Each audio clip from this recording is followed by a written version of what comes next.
Liste gilet jaune, pour moi, comme j'ai l'habitude de dire, c'est le mariage de la carpe et du lapin.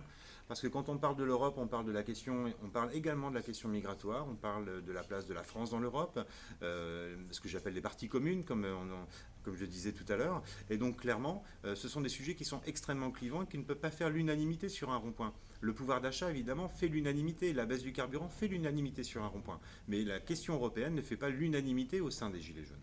Donc c'est pour ça que pour moi, ce n'est pas possible de faire une liste gilets jaunes. Et la deuxième raison, c'est que le mouvement est pour moi tellement noble et tellement exceptionnel que faire une liste gilets jaunes, c'est faire un hold-up sur le mouvement social. Et j'ai trop de respect pour ces centaines de milliers de gilets jaunes, et notamment pour ceux qui n'ont pas les mêmes convictions que moi.